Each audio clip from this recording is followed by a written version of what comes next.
death of Buckingham Palace.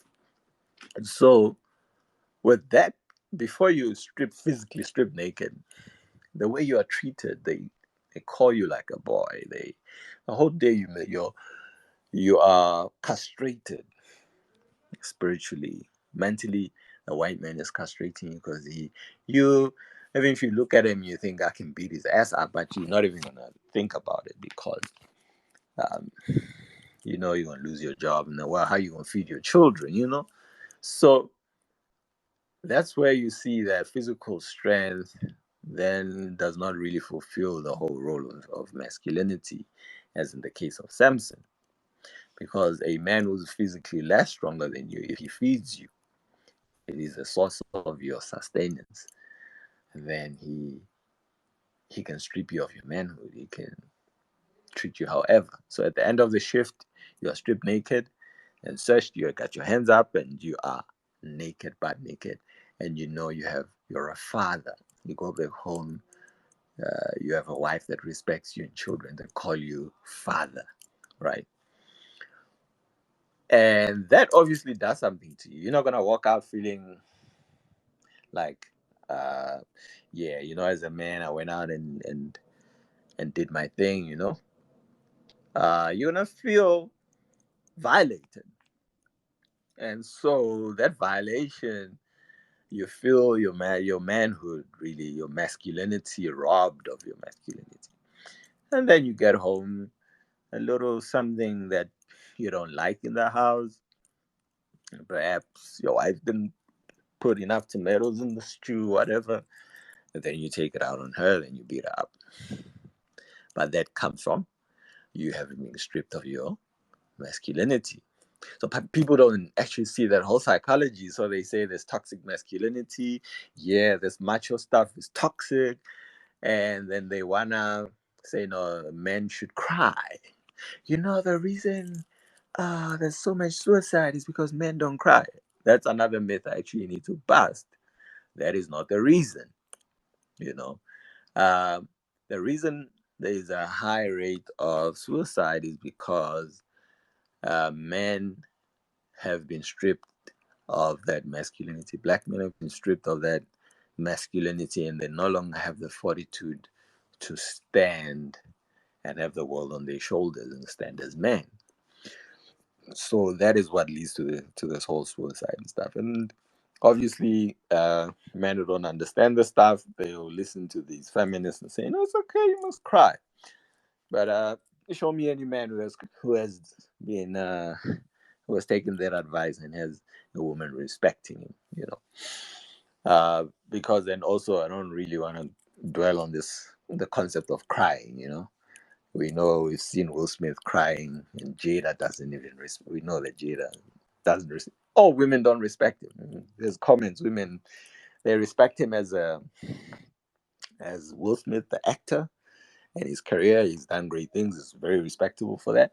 But in his area as relationship, I've even seen women go like, nah, they don't respect that because um and manners of crying. I'm not saying a man shedding a tear. There are ways to do that, you know, and you can't be standing there in front of your children and helplessly crying, And like, imagine a child. How is a child supposed to feel? You're supposed to be the pillar, you know. So the myth that it's because, yeah, to let him cry, and they really take it overboard. So these feminists have come into this program where they really want to turn black males into sissies, beta males.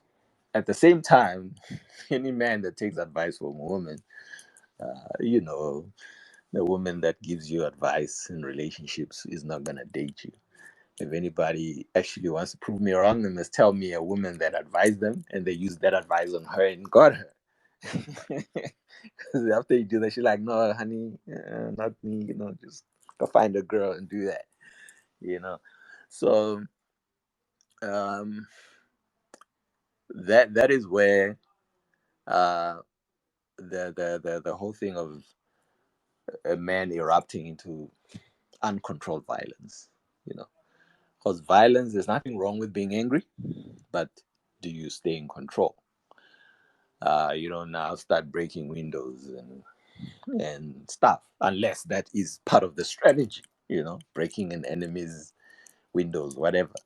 But a masculine man, because now if we go into a fight, and before we start a fight, or even before that, I just find you happy, and I just start poking you. You are happy, it's your birthday, you got an increase, then I'm like, this dude is too happy. I need to change the channel. And I pick up the remote and I change the channel. And then you switch. That means I'm more powerful than you. Even if you beat me up physically, I'm still more powerful than you because I put you in a different state, the state that I want you to be in at the time that I want you to be in. And I've seen that the white people know that they have that level of power over black people. They know that you can beat them up. We've all seen videos all over Twitter. Black people is rocking these white people and beating them silly. And we obviously applaud that, but second layer of looking at it, because I never look at anything in one layer. On the one layer, it's like, yeah, let's show them that they're not supposed to mess with you. But on the second layer, I'm like, um, but they planned it. It's not like for them it was. They're like, I need to get this guy pissed off. I need to get him. They know that you're gonna beat them up somehow. But and I asked myself then that what can you say to a white man to get them to switch their channel from very happy to just find happy white people and just call them something, and then they get really really pissed off. Instead, it's generally they have that power over us. And so a woman comes and she finds you happy, and she's like, nah, this dude cannot be this happy. Let me get the remote. We're now going to switch to horror mode. And then she switches, and then you give her that strength, and you allow, it means she's more powerful than you. How then can you say you're masculine? You're not in control. So that is where, if we look at the whole concept of SAMSON, the biblical allegory of lost black masculinity, that's where we see that the black man, the part of control physically, yes, you can grab that and put him in a lock, and what's his dominate the person physically, and so you're in control there. But can you do that emotionally, mentally? That is where the power is. Hence, chess games are based on that. It's about strategy, you know. But they're very masculine. Chess game is quite masculine. So it's about strategizing and against your enemy. And so even one of my favorite female rappers, Lauryn Hill, says, I play my enemies like the game of chess, where I rest, no stress. She says, where I rest, no stress. It means she's chill, she's relaxed. And the best fighter is the one that's calm in any combat. So that's the level of control in terms of calmness. So the second layer where black men have lost their masculine power is in the area of appetites. Because if I can control your appetite, I can control you. And when we look at I spoke about the tweet that I did in conclusion to having shown people that Europeans did not defeat us in the battlefield. I have a thread that I shared on actually what actually happened. Because generally Europeans did not go hunting for Africans to enslave, they brought ships full of goods, and they were met with African people who had held another African captive to hand them over in exchange of those goods, goods such as brandy, goods such as really useless goods. If anybody hasn't seen that thread, I can share it with the hashtag Shinto Mintu. And by the way, Shinto Mintu is Tonga for um, African roots. Shinto is linked to Bantu. Shinto is blackness at the end of the day. And Mintu is roots, Shinto Mintu. So I'll just share that for anybody that might not have, that would like to see it. Y'all let me know. I'm about to open the floor for the gentleman to, share some wisdom out here, So the second layer is basically in the layer of appetite, you know. That's why, besides the part of, if I use a woman generally, if a woman, how a woman can control you uh, mentally. One, if she tests your temper, if she can control you in that area. A second one would then be how your appetites. In generally, it would be sex. She can use sex to manipulate you. And there's a lot of men out there really um, end up spending crazy amounts of money, just to be uh, with the woman.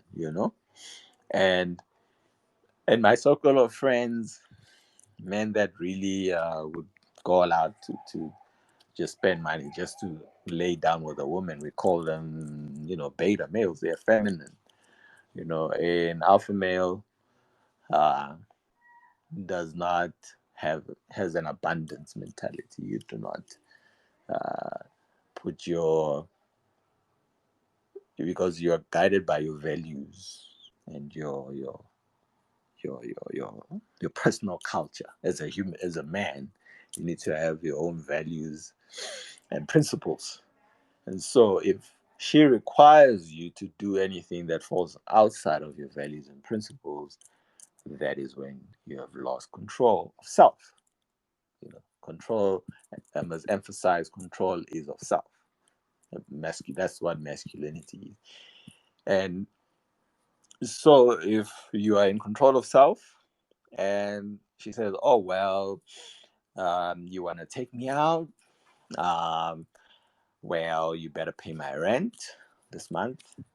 And if you're a weak man, obviously, unless if you do that for everybody, you do that for your cousins. And most men that do that, they don't even give a cent or compare that to what they give to their mothers.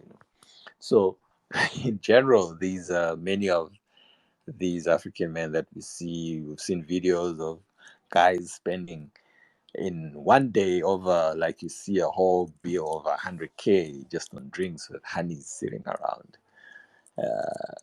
And if you were at his mother's place, I don't think he's ever spent that much towards her. That you might find that he has, for the people that he values, because as a man, I'm thinking the people that are close to my heart, that are valuable to me and I'm valuable to them, I should do for them than anybody else that is. So it's things like that, and we generally see that amongst black men. They are doesn't matter how much feminists can call black men stingy. Black men really spend more than any other group of men. I've never seen Indian men be doing all of that. You might find one there, but in general, it's black men, and they say, well, our appetites generally for women uh, is our downfall. And yeah, and I've seen how this whole thing you look within our communities today. So So I'll share two things. Those are the two things that I've shared. The one is in your area of your control in terms of your temperament. That is your masculinity, and the second layer would be your appetite. So now I'd like to open the floor for brothers to add more. If you have another one that you'd like to share with us on what are some of the things that where black men have lost our masculinity. Obviously, in the physical, we have not lost it. We can see it in sports. I mean, sports are actually a representation of what you find on the battlefield, because sports came out of historically came out of soldiers' military training generally. So when you see black men dominating on the sports ground, that just gives you a reflection of actual domination in the uh, out there in the battlefield. Anyway, so on the physical level, we have not lost our masculine element, but that becomes unimportant when your masculinity in the level of mental fortitude or spiritual fortitude is lacking, because that is the center, because we are spiritual beings at the end of the day. You know, your body without a spirit is dead. Even Christians will tell you that you are the spirit. So which means that the foundation of our masculinity should be in our spirit, you know. And people have even used this proverb where they say it's not the size of the dog in the fight, it's the size of the fight in the dog. That is a spiritual concept. Even that's how even if we bring it to a physical level, you can see a smaller guy really beating up a bigger guy, because essentially your strength and power comes from the mental rather than just the physical, you know. Hence, even when you go and train martial arts, they don't just uh, train you physically. One of the most important fortitude is they, even though the pain that they put you through in the training is physical, it's really training your mind to be able to take pain and endure, you know. And so the fortitude to be able to take and handle pressure and pain when you stand in a Buddha stance for so many minutes. A Buddha stance, for those that do not know, it is when you are in a sitting position, but you don't have a chair, so you're sitting on air. You're just holding your legs at that level. So it's one of the things that they do. Yes, it trains your muscles, but it trains your mind to be able to handle the pain. So even when they doing a um okay, no, let me not go into that. Let me open the floor if you have some wisdom to share. Uh, do request the mic. Um, I'd appreciate it if anybody would has some of the layers that they can share in terms of what black men have lost in terms of masculinity.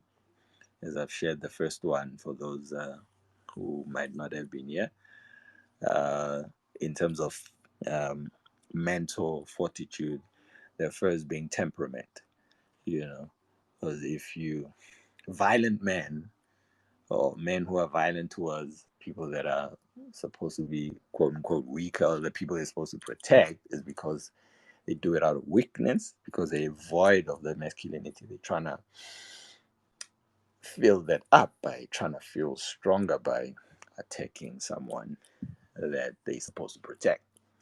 So when we say there's toxic masculinity, that doesn't exist.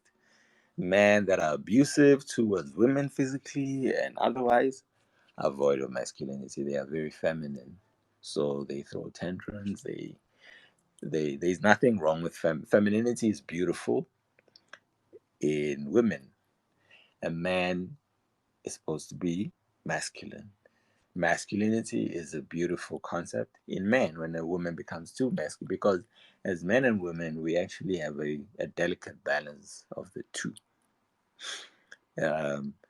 Even just biologically, men and women have both the masculine and feminine hormones. You've got your testosterone and your estrogen. Your estrogen is what brings out the femininity physically and otherwise in a woman, and the testosterone is what translates boys into men on the biological level.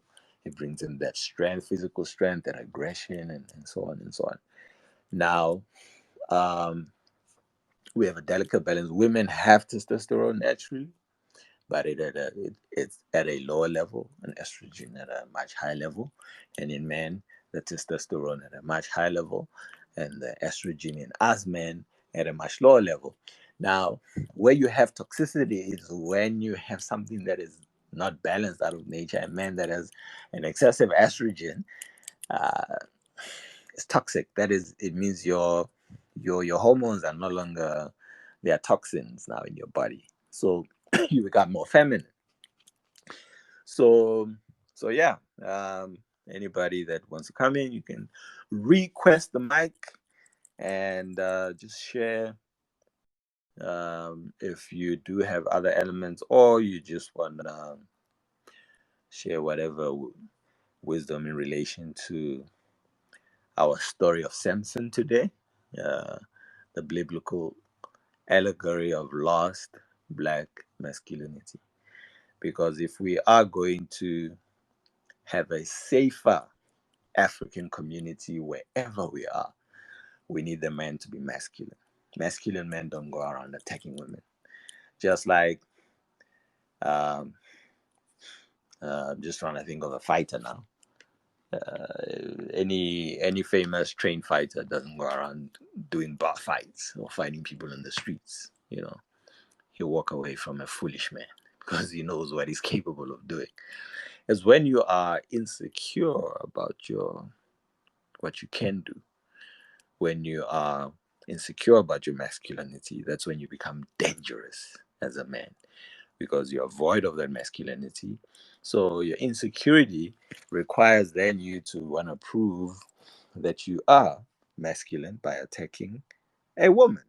So, or even a child for that matter, child abuse and whatnot. And so we see all the headlines about gender-based violence. And a lot of people have not really addressed it. I haven't really heard because they just politicians know that obviously on the level of governance, it's a crime matter. It's not a gender matter. It's a crime matter. As government, they need to take care of it. But obviously, they were clever enough to put the pressure on themselves and say, "Man, man, man," And on a social level, um, as a community, we need to recognize that we've our culture that we've abandoned that turned boys to men through a rigorous training, and that has robbed our community of that masculinity. And the white man, obviously, people know about the stories of the emasculation of the black man in the slave plantation.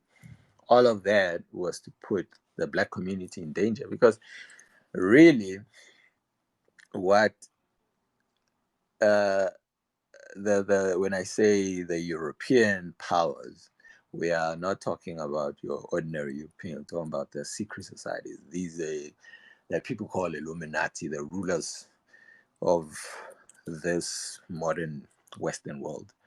These guys have studied our cosmology to quite a depth, and so they understood what made our ancestors to be dominant because at one point in the world the most masculine, I'm not talking about physically now because obviously physically the black man is still the most dominant, but the most dominant man spiritually was a black man.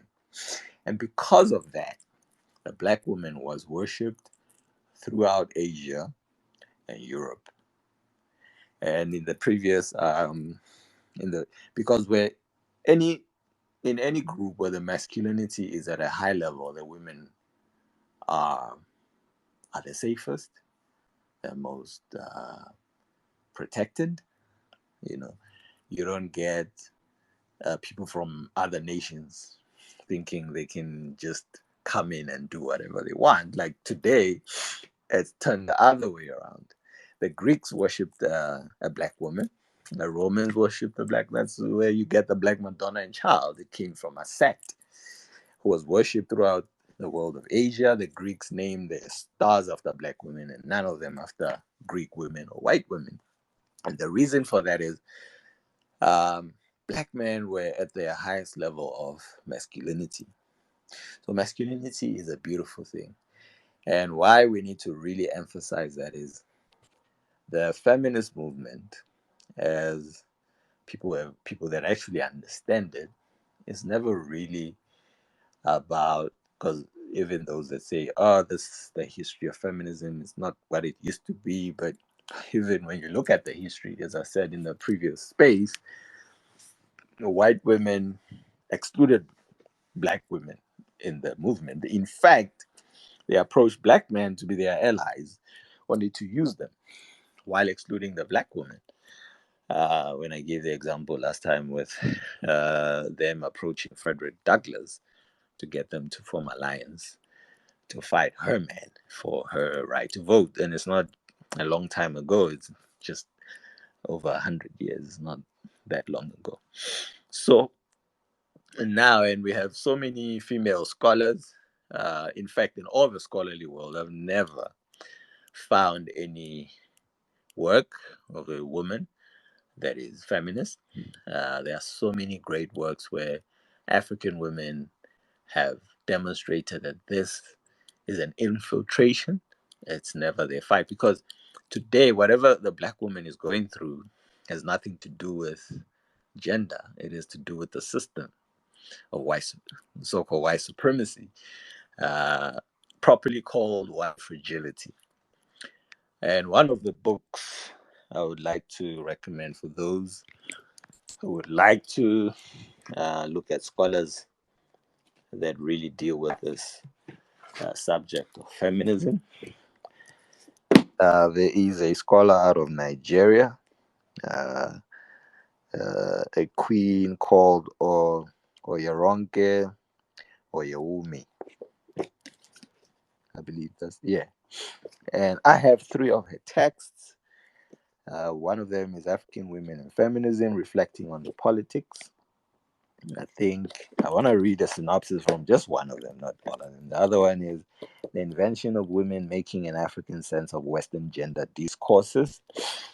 And what I like about these texts, she uh, worked with a team of women to do the research into getting these books. And one of them here is What Gender is Motherhood? Changing Yoruba Ideals of Power, Procreation, Identity in the Age of Modernity. So the one I want to read the synopsis is African Women and Feminism. And I don't want to read the whole long one, but I'll just read and cut where I need. So anyway, it says a relationship between African women and feminism is a contentious one. Embedded in this connection is a question of whether sisterhood, a mantra assuming a common oppression of all women and signifying feminist international cross-cultural relations, describes the symbolic and functional representation of African women. The contributors in this book are aware of the global discourse on women as articulated by Western feminists and interrogate the issues raised by misinterpretation of African women of both Black and white American feminists. The implications of the dominance of Western men and women in the production of knowledge about Africa are also explored.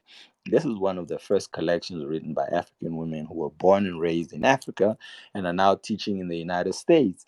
The papers here focus on a variety of issues, including the uses and abuses of female circumcision in global feminist discourse. The problem of the criminalization approach to eradicating female circumcision, the effect of the image of the victimized African woman on development policy, and gender imperialism as a meta script of domination and oppression, and as encountered by African women in the academy. This volume also raises profound questions about the idea that a common anatomy can form the basis of sororal solidarity among women of different colors, cultures, classes, nations, and religions. So, in this book, they basically, obviously, these women have a very good background of their history and culture, and so they start exposing this feminist movement because when you really look at it, um, and you follow this spirit of feminism, is it's attacking by black masculinity. It's telling black men not to become men because you're toxic, and a lot of black men succumb to it and become more feminine, and at the end, what you get out of that is an incomplete and imbalanced human being, because our African cosmology was the balance of the masculine and the feminine, and the balance of masculine and feminine in a man is higher masculinity than femininity, and vice versa. Women that are so we end up having more masculine women and feminine black men in the black community, which leads to black women that do not desire black men because they find them to be quite beta, and so it works to destroy that, because the center of African cosmology is the divinity of the black man and the black woman. As I gave the example that when the black man was at his highest level of masculinity, it was not considered toxic. The black woman was worshipped as a god, you know, because masculinity and femininity are directly linked to divinity. Because you can look at any African cosmology, a god is a family: the father, the mother, and the child. And when you look throughout ancient Egypt, uh, most of the royals, whether it's Hatshepsut or any of the male pharaohs, they would say that my father is Amen Ra, and my mother, they would mention the mother that gave birth to them. That is now that's what, when they read their genealogy, So because as a king, the genealogy was centered around. It's not that disregarded their biological father. It was just they were bringing out the concept of divinity in their identity. And the only way to restore African people is to restore divinity. All this other stuff that we're talking about is just passing time, you know, about we need to do this, we need to organize, we need to do that. That I'm not saying it's all going to waste. Obviously, organizing is important and things like that.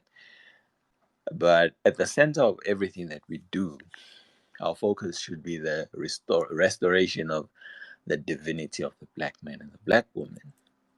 And the only time we can do that is if we can rescue what is being attacked today, which is the masculinity of the black man and the femininity, which of the black woman, and more importantly, the masculinity of the black man. Because what leads uh, black women to become masculine is as a result of the void of the masculinity within the black community, which then is just like when a child's father passes on and he feels he needs to be the man of the house before his time. So without restoring black masculinity, we are not going to restore the black family, because the only way to restore black divinity, African divinity, is to restore black masculinity, which will allow the African woman to come back to her place of femininity and not try and compensate for the masculinity that is lacking out there.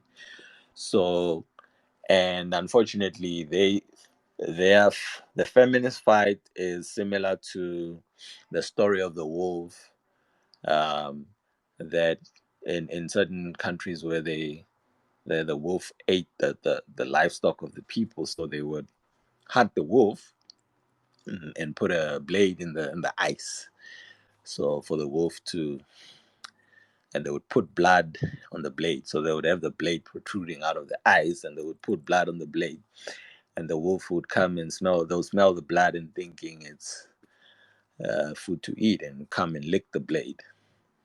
And as he licks the blade, he cuts his tongue and he starts bleeding, and he starts drinking this blood, thinking he's having a meal out of that's the blood is coming out of where he found the blood, uh, and he slowly dies without knowing because he's drinking his own blood, and he ends up dying.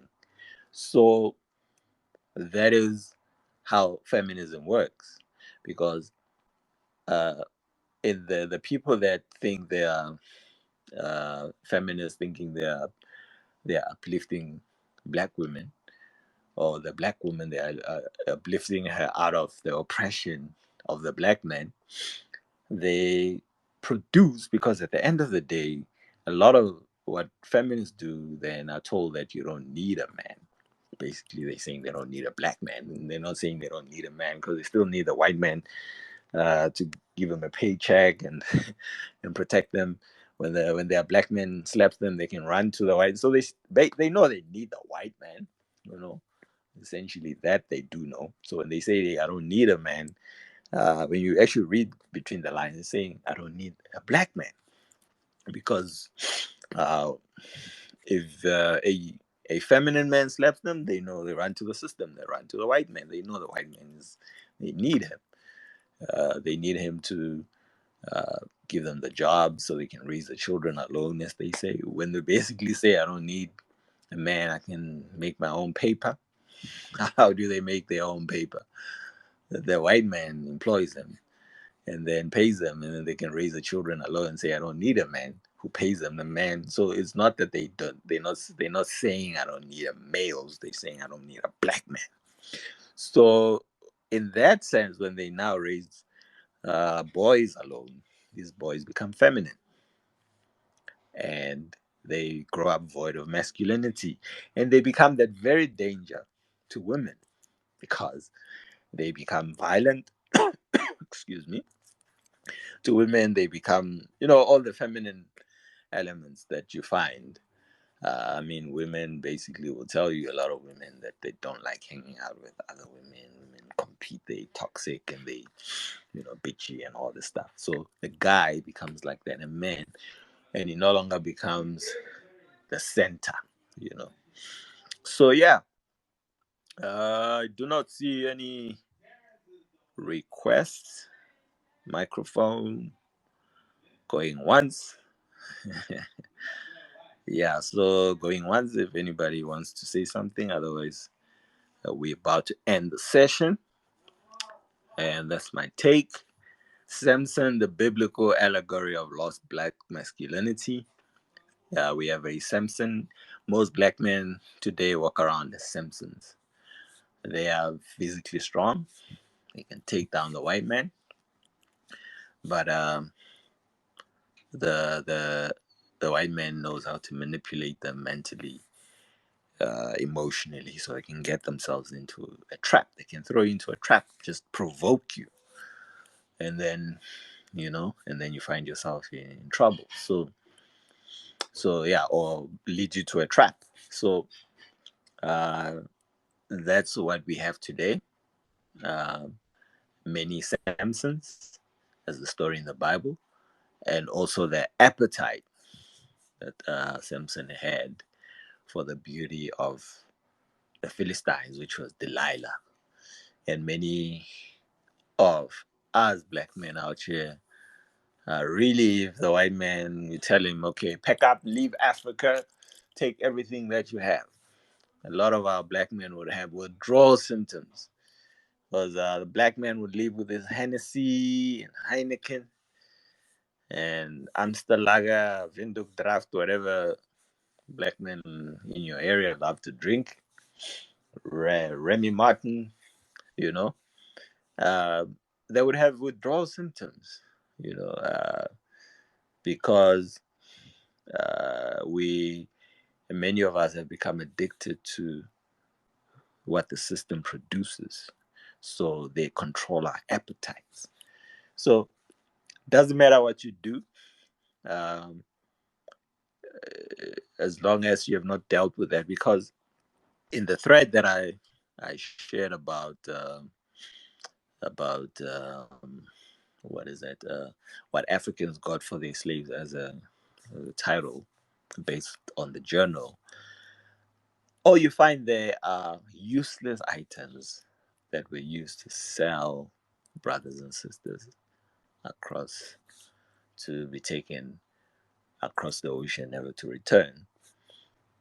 But and all those things, the trade, the black man did a trade based on his appetite. The white man didn't do it based on, it did it for power, his appetite for power, which is better than appetite for your personal uh, fulfillment of things that tomorrow will pass. That brandy, that whatever many barrels of brandy that you sold one human being for, is not gonna be there in just a few years. So it was not an even trade, and Africans will never be able to have an equal trade because people talk about, but we have the minerals, we have everything. Why can't we, determine the price? It's because of our appetite. We don't.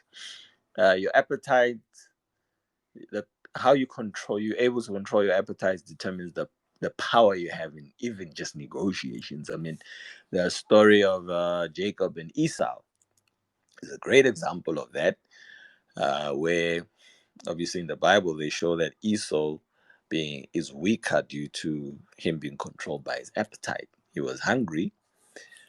He says, "I'm dying," which was an exaggeration because I don't think uh, he hadn't eaten in probably a month or even a week.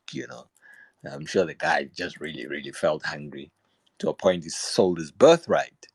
So Jacob then takes advantage of his weak masculinity in terms of control, his weak self-control in terms of his appetite.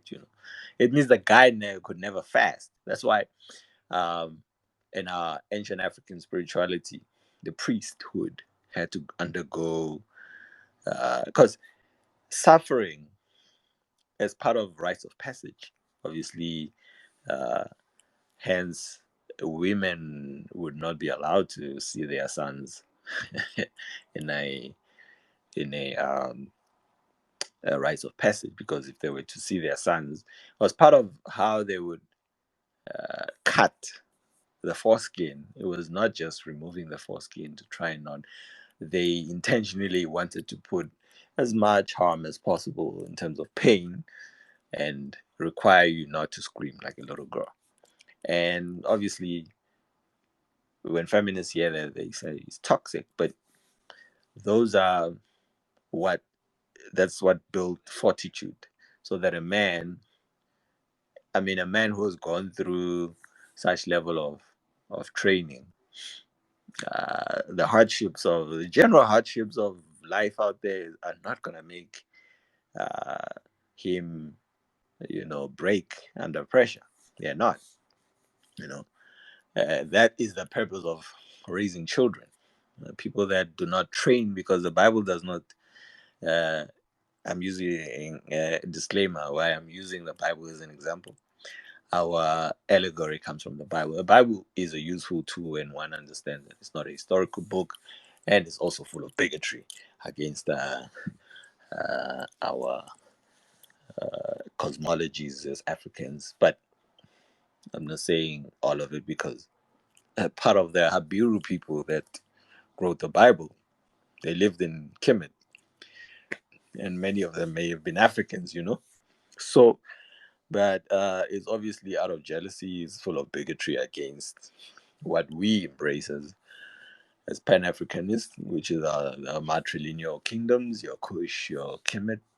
There were Habiru societies. Nobody says we need to embrace those. We really embrace the mighty kingdoms, you know, that really set an example, a blueprint of an organized society that had high culture.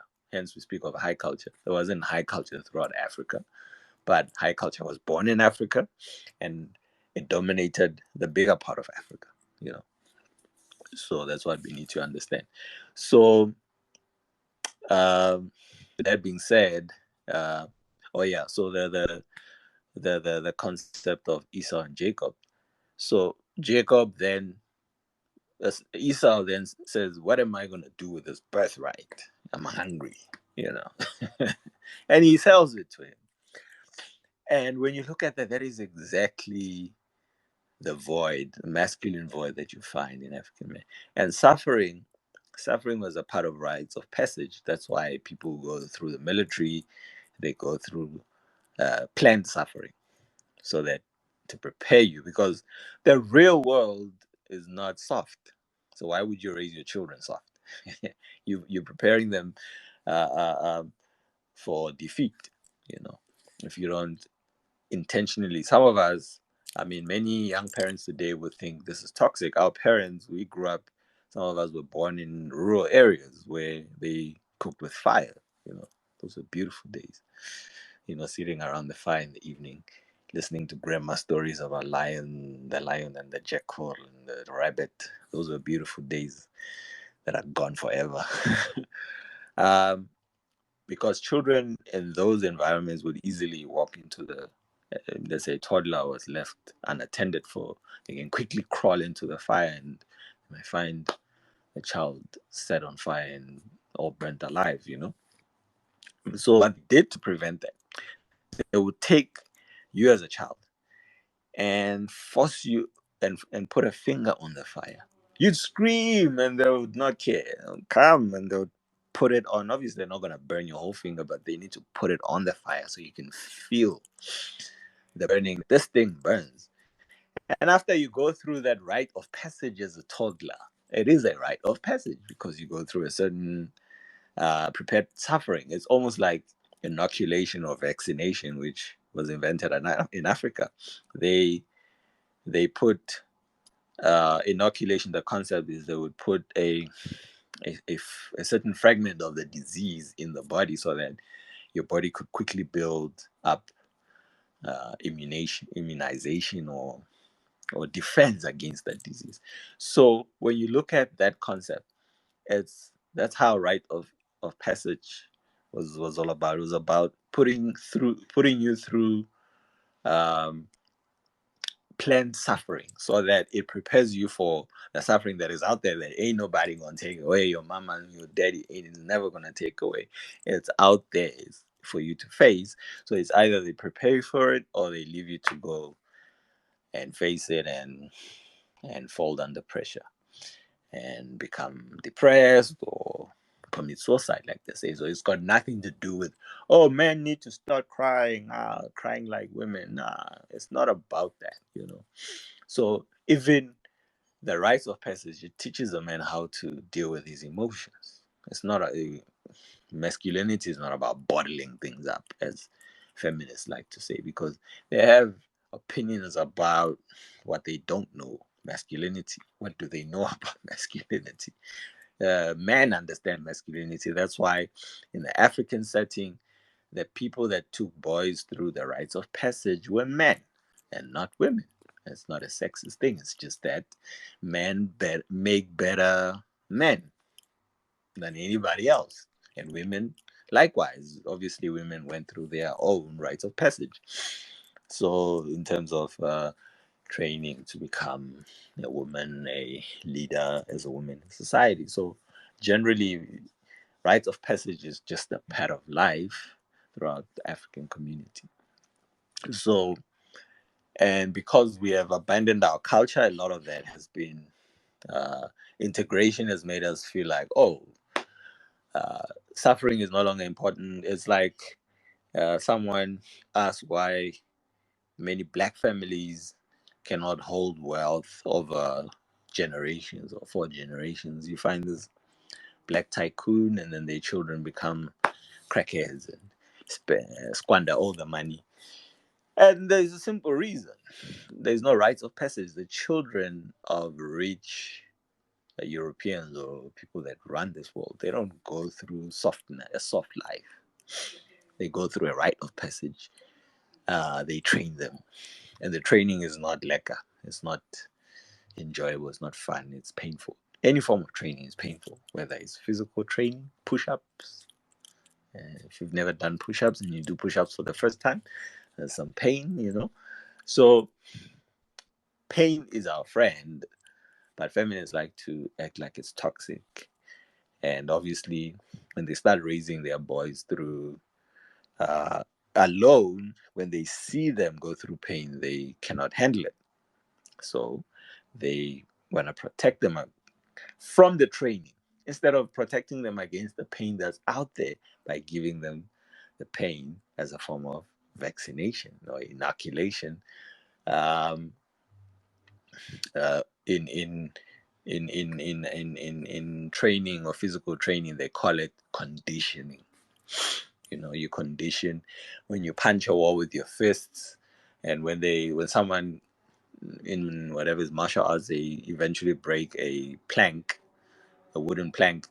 It's not overnight. They condition that part of the body to be hard, so it can break the plank without breaking their own fingers. It's through conditioning, and conditioning is a process. That is what the rites of passage into manhood was all about. And unfortunately, that has been demonized, and all the news about our initiation schools is that they're toxic, and people want to make movies. There was a movie, I forgot about it. They took the Xhosa rites of passage story and turned it into this LGBTQ story, whatnot. And so, yeah, it's because all of that. And when that movie came out, I never went out to watch it, even though I'm not Xhosa as an African. When you insult one ethnic group cultural practices, it's the same. Insulting all of us is the same thing. And there were actually, I remember even this one Xhosa woman who said, yeah, nah, men are hypocrites. Yeah, this movie, this, and they supporting it. And obviously, all of these are war strategies against black masculinity. There is serious war against black masculinity, and they've armed black women as mercenaries against black masculinity, the same way the British and the Dutch armed Mampuru, Sikokune's brother, against his own brother. So, and I don't see any requests for mics, so I'll end it here. Let's restore masculinity. It's a beautiful thing. Let's embrace it. Um, teach our brothers and sisters out there. Masculinity is beautiful. Masculinity is God Himself. That's why when we look throughout, um, uh, whether it's ancient Egypt or Ethiopia, you see obelisks which represent the black man's penis. And these obelisks that are now lying around in Europe, when you look at the Washington Monument, that is a representation of that is the black man's penis. The white man is saying we are now in possession of black masculinity. It's now in our hands. We are controlling it. We have taken it. Like I was saying that um, the proverb of Solomon when he says, "Don't give your strength to women. Don't give your masculinity to women." The white man has taken our masculinity, and a lot of the one in the United States is it's a replica, but there are many of the ones that were taken from from Egypt. They were the actual original obelisk, and were taken across to many parts of Europe. St. Peter's Square, there is one there in Paris. Wait, St. Peter's Square is in the Vatican. That's in Rome. There's one in Paris as well. So there's quite a few around, and that's symbolically what people don't understand is that the the secret societies of the European world of domination or domineering, they understand what they're doing. For them, that represented black mass. When the black penises, the obelisks, leave Africa and go to Europe, that means they've shifted our masculinity power has moved to Europe, to the places that actually, I mean, the Vatican represents a form of white power as well. That's why it's standing there. They're saying we are now in possession of black masculinity. So we've seen it in many ways, and it continues to be stripped because the one thing that they fear the most is black masculinity. That's why in the United States, it's black men who are being targeted to be killed and thrown in prison and all that, because they know a house without the father is a house unprotected. And in any African village growing up, there were no, as long as you had a father that was alive, nobody messed with you. But they messed with children whose fathers were not there, either passed on or whatever. So unless obviously there were substitutions towards that, because the concept of Africa as a village, in when it was practiced properly, in those houses where the father was not there, there were uncles and so on, and they held that in place, and the dignity of that house remained, and the house was respected. The children were not uh, endangered or as a target for hyenas, because hyenas are always looking for an easy way to attack. So yes, that is the essence of our discussion. Samson, the biblical allegory of lost black masculinity. Yeah, thanks for listening, fellas. May you all have a blessed Sunday further. Peace and black power.